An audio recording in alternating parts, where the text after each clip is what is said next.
All right, so for this one, I said I would do two examples.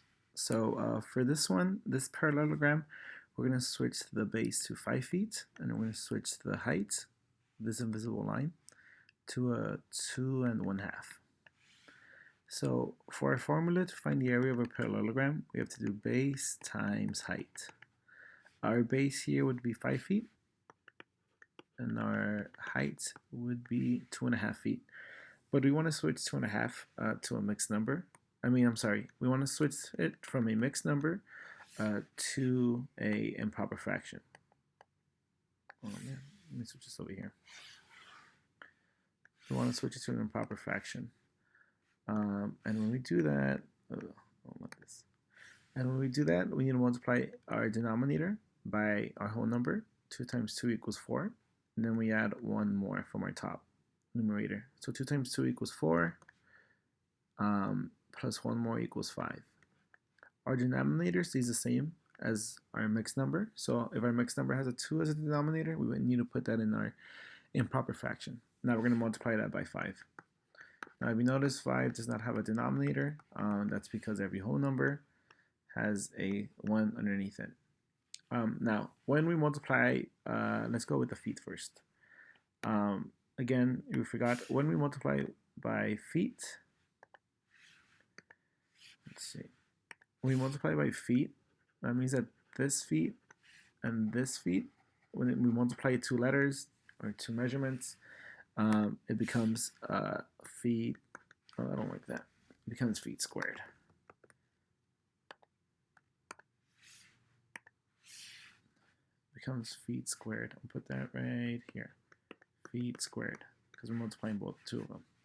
Now on top we have 5 times 5, that gives us 25. And on the bottom we have 2 times 1, which gives us 2. From here, we need to divide it. We don't want to leave it like this. So we're going to divide 25 divided by 2. 2 times 1 is 2. Bring down the 5. 2 times 2 equals 4. We add a decimal because we're going to add a 0. That 1 becomes a 10. 2 times 5 equals 10.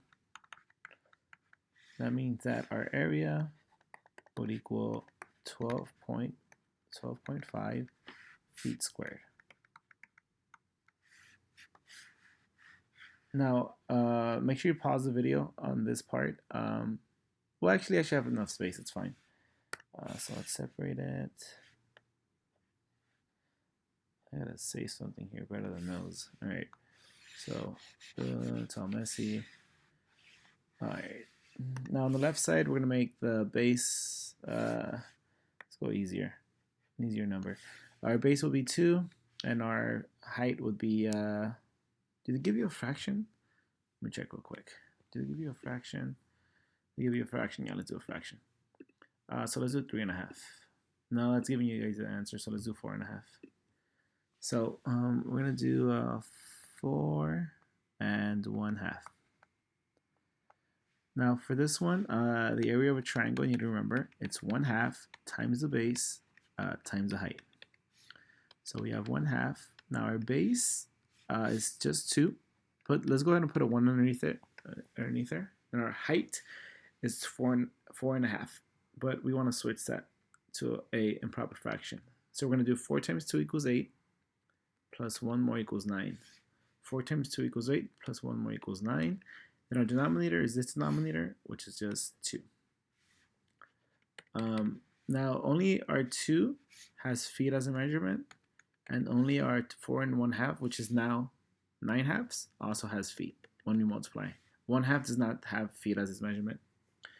Now, when we multiply the numbers on top, 1 times 2 equals 2, times 9 equals 18. Our denominator is 2 times 1 equals 2, times 2 more equals 4. And remember, when we multiply the feet times the feet, it becomes feet squared. Now, we're not going to leave it like in the proper fraction. We're going to divide that. So we're going to do 18 divided by 4. 4 times 4 is the closest to 18. I know my 4s look like 9. We have 2 left over. We got a decimal. We got a 0. Bring it down. That should be a 20. 4 times 5 equals 20, which leaves us with 0. That means that our area for this triangle would be 4.5 feet squared. If you guys have questions or need me to go over some of this stuff, I sent your parents a Google Voice text number where you can text me there. Or if you leave a comment on the videos, I'll try to reply through those. But remember, I can only reply to you guys between 8 and 10 a.m. and 1 and 3 p.m.